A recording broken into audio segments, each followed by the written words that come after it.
तो भाइयों hype FC की प्रेस कॉन्फ्रेंस अभी अभी खत्म हुई और ये एक बहुत ही ज्यादा different kind of press conference थी।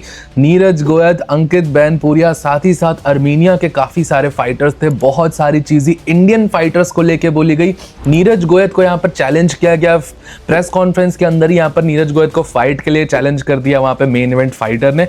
तो इन सारी चीजों के बारे में इस वीडियो के अंदर डिस्कस करेंगे। प्रेस कॉन्फ्रेंस के अंदर क्या डिस्कशन हुआ, अंकित भाई ने अपनी प्रेस कॉन्फ्रेंस में क्या बोला, अरमान सारूकियन तो प्रेस कॉन्फ्रेंस ही अटेंड करने नहीं आया। तो सारी चीजों के बारे में इस वीडियो के अंदर डिस्कस करेंगे, लेकिन उससे पहले आप सब वीडियो को लाइक कर देना, चैनल को सब्सक्राइब कर देना यूएफसी कॉम्बैट स्पोर्ट्स का ऐसा ही कंटेंट हिंदी में एंजॉय करने के लिए।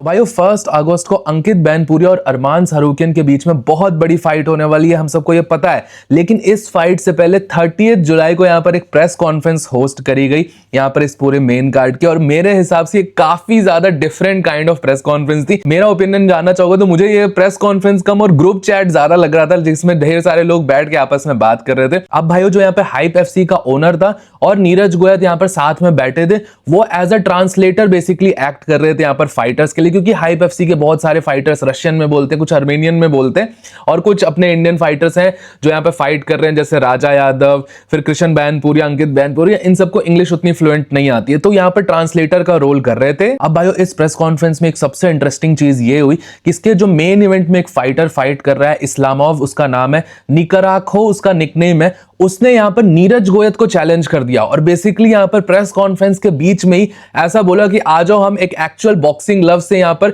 1v1 कर लेते हैं प्रेस कॉन्फ्रेंस के ऊपर ही। अब नीरज गोयत ने यहां पर इस्लामोव का चैलेंज एक्सेप्ट तो करा, बट नीरज गोयत ने ऐसा बोला कि वो at a given time press conference में भी उसी टाइम पर फाइट करने के लिए रेडी है, लेकिन उनको $50,000 एक राउंड बॉक्सिंग करने के लिए उसी टाइम पे चाहिए थे। और तो और इस्लामोव निकरागो ने यहां पर यह अलेज करा है कि नीरज गोयत उनको अवॉइड करना चाहते हैं फाइट के लिए, उनसे वो भाग रहे हैं फाइट करने के लिए। और निकरागो का ऐसा कहना है कि हाइप एफसी के अंदर ही नीरज गोयत को यह चैलेंज दिया गया था और नीरज गोयत ने यह फाइट अवॉइड करी। अब मैं आप सबको भाइयों इन पूरी फाइट के चैलेंजेस का और अवॉइड करने की रियलिटी बताता हूं। मुझे भी ये चीज पता थी, नीरज भाई ने मुझसे भी डिस्कस करके ये बात बताई थी कि हाइप एफसी में उनको यहां पर चैलेंज किया गया था इस्लामोव के अगेंस्ट एक बेयर नकल फाइट करने के लिए, बट क्योंकि नीरज भाई अभी यहां पर मोस्ट वैल्यूएबल प्रमोशंस के अंदर साइंड है और मोस्ट वैल्यूएबल प्रमोशंस में उनकी फाइट होने वाली है, इसलिए वो अगस्त तक किसी भी फाइट के अंदर इंडल्ज नहीं कर सकते किसी और ऑर्गेनाइजेशन में। और साथ ही साथ भाइयों ये जो चैलेंजेस चलते रहते हैं, नीरज गोयत को आए दिन कोई भी बॉक्सर चाहे इंडिया का हो या पाकिस्तान का हो, आए दिन यहां पे चैलेंजेस करते रहता है। बट भाइयों देखो, इंस्टाग्राम पे प्रेस कॉन्फ्रेंस पे चैलेंज करना बहुत इजी चीज होती है, लेकिन एक्चुअल फाइट कॉन्ट्रैक्ट पेश करना और एक actual fight money put up करना, ये बहुत अलग चीज हो जाती है। और ये जो चैलेंजेस होते हैं ये कहीं ना कहीं खोखले होते हैं, इनके पीछे बैकिंग नहीं होती है। अब नीरज गोयत ने भी इस्लामोव को यहां पर प्रेस कॉन्फ्रेंस के अंदर यही चीज बोली कि अगर हाइप एफसी इस फाइट को ऑर्गेनाइज कराना चाहती है तो वो कैच वेट 72 किलोग्राम में इजीली इस फाइट को करना चाहते हैं और बहुत ही ज्यादा अग्रीड है। बट इन रिटर्न उनको $500,000 चाहिए, मतलब $500,000 के लिए वो यहां पर फाइट करना चाहेंगे, और वो हाइप एफसी में इस्लामोव निकराखो के अगेंस्ट फाइट कर सकते हैं सितंबर के अंदर। अब मैं देख रहा था भाइयों कि इसके बाद इस्लामोव यहां पर मनी और बाकी सारे अर्मेनियन फाइटर्स भी यहां पर कहीं ना कहीं नीरज भाई को क्रिटिसाइज कर रहे थे कि वो पैसे क्यों मांग रहे हैं फाइट करने के लिए, और इंडियंस भी यहां पर कह रहे हैं कि $500,000 कौन देने वाला है। तो सबसे पहले भाइयों मैं चीज आपको क्लियर करता हूं, ये प्रोफेशनल बॉक्सिंग है, इसके अंदर $500,000 तो नीरज भाई ने बहुत कम डिमांड करा है। 5-5, $10-10 मिलियन का पे आउट होता है, $500,000 नीरज गोयत ने यहां पर डिमांड करी और बहुत ज्यादा जस्टिफाइड डिमांड है। अब इसको अगर $500,000 $500,000 को अगर आप कन्वर्ट करोगे तो 4 से 5 करोड़ के बीच का पे आउट होता है, और ये यहां पर नीरज गोयत ने डिमांड करा है हाइप एफसी से। और जो यहां पर हाइप एफसी का ओनर था मिड प्रेस कॉन्फ्रेंस नहीं, उसने ऐसा बोला है कि उनके स्पॉन्सर्स वन विन ने यहां पर अग्री करा है कि वो नीरज गोयत को इतना अमाउंट पे करेंगे इस्लामोव निकराखो के अगेंस्ट फाइट करने के लिए। तो अगर ये $500,000 पे करे जाते हैं तो नीरज गोयत डेफिनेटली इस फाइट को लड़ेंगे। और ये जो बंदा यहां पर आज ट्रोल कर रहा था, नीरज गोयत को कॉल आउट इंस्टिगेट करने की कोशिश कर रहा था, उसको सितंबर में अच्छा जवाब भी मिल जाएगा। बाकी भाइयों मैं यहां पर ये भी देख रहा था कि नीरज गोयत की कहीं ना कहीं क्रिटिसिज्म भी होती है कि वो पैसे क्यों मांग रहे हैं या पैसे के लिए क्यों फाइट कर रहा है। है, या अपने आप को ओपनली क्यों बता रहे हैं कि वो पैसे चाहते हैं और पैसे मिलेंगे तभी फाइट करेंगे। वहां पर ही प्रेस कॉन्फ्रेंस में उसने इस्लामोव के अगेंस्ट एक राउंड बॉक्सिंग क्यों नहीं कर ली। देखो भाइयों, ये यहाँ पर जो चीज चल रही है, ये जो पूरी फाइटिंग ऑर्गेनाइज हुई है, अंकित की भी जो फाइट हो रही है, ये यहाँ पर कोई एक्चुअल मार धाड़ नहीं होने वाली कि हमको बस लड़ना है, किसी तरीके से लड़ मर जाना है, खत्म हो जाना है। ये जो यहाँ पर आज के टाइम में कॉम्बैट स्पोर्ट्स चलता है, ये प्राइस फाइटिंग है। ये जो इतने भी फाइटर्स यहाँ पर फाइट करते हैं, ये प्राइस के लिए यहाँ पर फाइट कर रहे हैं। कोई भी फाइटर यहाँ पर विलिंगली नहीं जा रहा कि हाँ मेरे को लड़ना बहुत पसंद है तो मैं जाके सीधा लड़ूंगा, यहाँ पर किसी को भी मारूंगा। एक अच्छा पे आउट मिलता है जिससे वो खुद को सपोर्ट करे, पैसे मिले, सब यहाँ पर पैसे अर्न करने के लिए। चाहे कोई कुछ भी बोले, कोई कितना भी बोले कि मैं लेगेसी के लिए आया हूं, मेरे को फाइटिंग पसंद है, ऐसा कुछ नहीं है। अगर पैसे नहीं मिलेंगे तो कोई भी फाइटर यहां पे फाइट नहीं करेगा।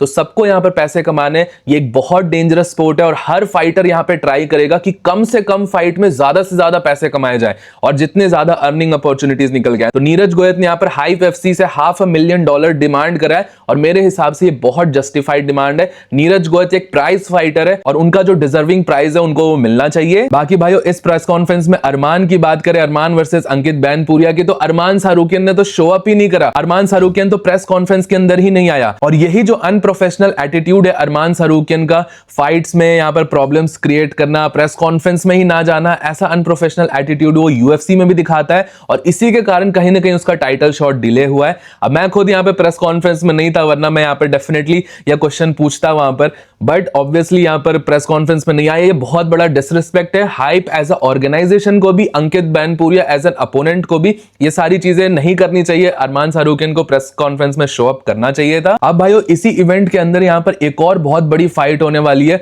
और सबमिशन ओनली फाइट होगी, कृष्ण बैनपुरिया वर्सेस लेव सार्किसियान के बीच में। और लेव सार्किसियान ने इस प्रेस कॉन्फ्रेंस में एक चीज बोली जो कि मुझे बहुत ज्यादा खटकी पर्सनली, और उसने बेसिकली ऐसा कहा कि इंडिया में चेस के चैंपियंस निकल के आते हैं, कल्चरली इंडिया बहुत रिच है, यहाँ पे लोग इंजीनियर्स हैं, यहाँ पे लोग अलग अलग जॉब्स अच्छी अच्छी करते हैं, लेकिन इंडिया एक कॉम्बैट फाइटिंग नेशन नहीं है, इससे अच्छे रेसलर्स, अच्छे बॉक्सर्स निकल के नहीं आते। और ये चीज मुझे कहीं ना कहीं बहुत ज्यादा बुरी लगी पर्सनली। लेव सार्किसियान ने अपने आप से रिसर्च नहीं करी या वो मिस इन्फॉर्म्ड है, क्योंकि इंडिया में जिस तरीके के रेसलर्स हैं, सिर्फ एमएमए फाइटर्स फिलहाल के लिए बहुत ज्यादा डेवलप्ड नहीं है, एमएमए एज अ स्पोर्ट बहुत ज्यादा डेवलप्ड नहीं है, बट जो इंडिया के रेसलर्स है, स्पेशली जो हरियाणा के रेसलर्स है, ओलंपिक लेवल पे आप जाके चेकआउट करोगे, इंडिया का जो रेसलिंग कंटिजेंट होता है वो बहुत ज्यादा ड्रेडफुल माना जाता है। पास में सुशील कुमार ने यहाँ पर 2 कंसेक्यूटिव ओलंपिक्स में यहाँ पर मेडल्स निकाले, फिर बजरंग पुनिया जैसे रेसलर्स आए, और तो और फीमेल कैटेगरी के अंदर विनेश फोगाट को देख लो भाई, वो गोल्ड मेडलिस्ट है पिछले ओलंपिक की, हालांकि उसको यहाँ पर मेडल दिया नहीं गया, उसके साथ वेट कट का मिसहैप हुआ, बट वो एक्चुअल में गोल्ड मेडलिस्ट कंटेंडर थी। सेमीफाइनल्स में कितना डोमिनेट करा था उसने। और बॉक्सिंग के अंदर आप देखो, निशान देव प्रोफेशनल बॉक्सिंग के अंदर लीड कर रहा है, जादू मनी सिंह यहाँ पर ग्लासगो के अंदर इतनी अच्छी परफॉर्मेंस दिखा रहे हैं एमेच्योर बॉक्सिंग के अंदर। और जो बॉक्सिंग कंटिजेंट भी होता है, अभी आप कॉमनवेल्थ गेम्स के अंदर ही देखना कितने सारे बॉक्सर्स और कितने सारे मेडल्स यहाँ पर निकल के आने वाले। तो ये चीज कहना कि इंडिया एक फाइटिंग नेशन नहीं है, फाइटर्स नहीं आते, ये कहीं ना कहीं मुझे लगता है बहुत ज्यादा गलत है। और हाइप एफसी में फाइट कर रहे आर्मेनियन फाइटर्स और प्रोमोटर्स को कहीं ना कहीं ये मिसकंसेप्शन है कि जो इंडिया की रेसलिंग है वो अंकित बैनपुरिया तक सीमित है, या जो राजा यादव या जो ये इन्फ्लुएंसर्स फाइट कर रहे हैं, ये डेफिनेटली अच्छी परफॉर्मेंस अपनी दिखाएंगे, लेकिन इंडिया की जो रेसलिंग है वो बहुत ज्यादा डीप है। अगर आप एक बार ट्रैवल करोगे इंडियन रेसलिंग जिम्स में, इंडियन रेसलिंग के बारे में पता लगाओगे कि, तो आपको पता चलेगा कि कितने डीप शार्क्स यहां पे बैठे हुए हैं।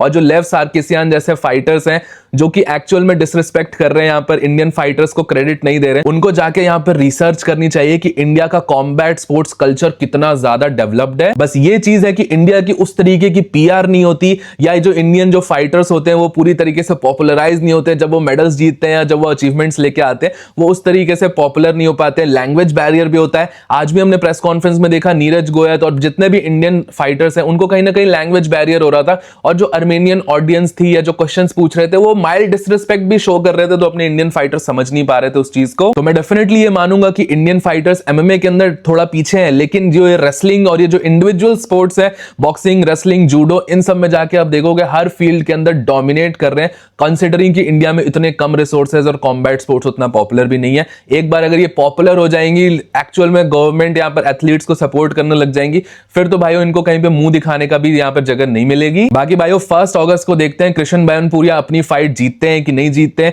लेव सार्किसियान को वही यहाँ पर बहुत अच्छा जवाब दे सकते हैं अगर उन्होंने अपना मैच जीत लिया। लेव सार्किसियान किसियान को फिर पता चल जाएगा कि इंडिया के अंदर रेसलिंग का क्या लेवल है। बाकी भाइयों फिर से आप सबको बताना है 1 अगस्त को एक और बहुत इंटरेस्टिंग फाइट हो रही है। अपने इंडिया का ही बीस्ट ओवेस याकूब फाइट करने वाला है। डेलियन जॉर्जियव के अगेंस्ट ओवेस याकूब की एक बहुत बड़ी फाइट होने वाली है, वो भी 1 अगस्त को देखने को मिलेगा। तो 1 अगस्त भाइयों इंडिया के लिए बहुत इंपॉर्टेंट डे है। इन सारे इवेंट्स के अंदर अच्छी परफॉर्मेंसेस और विक्ट्रीज आएंगी इंडियन फाइटर्स की, तभी ये जो अर्मेनियंस हैं और ये जो इंटरनेशनल फाइटर्स हैं और ये जो प्रोमोटर्स हैं ये इंडियंस को रिस्पेक्ट शो करना स्टार्ट करेंगे। बाकी भाइयों आप सबका क्या ओपिनियन था इस बारे में मुझे नीचे कमेंट सेक्शन में जरूर बताना। टिल देन भाइयों आप सबसे रिक्वेस्ट है कि सारी अपडेट्स के लिए आप सब मेरे टेलीग्राम चैनल को जरूर से चेकआउट करना।